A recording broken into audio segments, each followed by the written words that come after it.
ঈদে আগের দিনে আলাদা কোনো প্রভাব নেই মশলার বাজারে।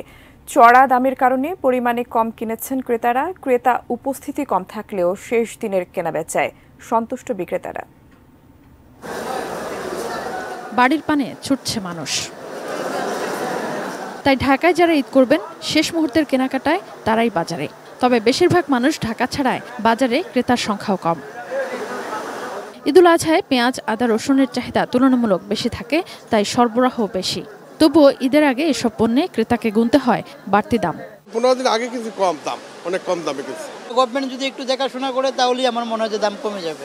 ঈদের ঠিক আগের দিনে আলাদা করে দাম বাড়ানো হয়নি, তবে ক্রেতা কম থাকায় শেষ সময়ে কেনাবেচা কমে এসেছে অনেকটাই। 86 টাকা কেজি, আর রসুন হইলো 220 টাকা কেজি, দেশি চায়না একই। আদা হইলো 300 টাকা কেজি। কেনাবেচা ভালো হয়েছে, 1 তারিখ থেকে শুরু করে ভালো হয়েছে। আলহামদুলিল্লাহ শেষ দিকে 2-4 দিন একটু খারাপ হয়, এটা স্বাভাবিক। এলাচ, জিরা সহ মাংসের মশলার বাজার এবারও ছিল চড়া। এলাচের দাম গিয়ে থাকে প্রায় 4000-এ, তাই পরিমাণে কম কিনতে বাধ্য হচ্ছেন ক্রেতারা। আগে যেটা আমি ভলিউম বেশি কিনতাম, এখন আমি ভলিউম ছোট ছোট করে কিনতে হচ্ছে এই দামের কারণে। শেষ দিনে বিক্রি কম হলেও অসন্তুষ্ট নন বিক্রেতারা, কারণ গত কয়েকদিনে বিক্রি হয়েছে বেশ ভালো।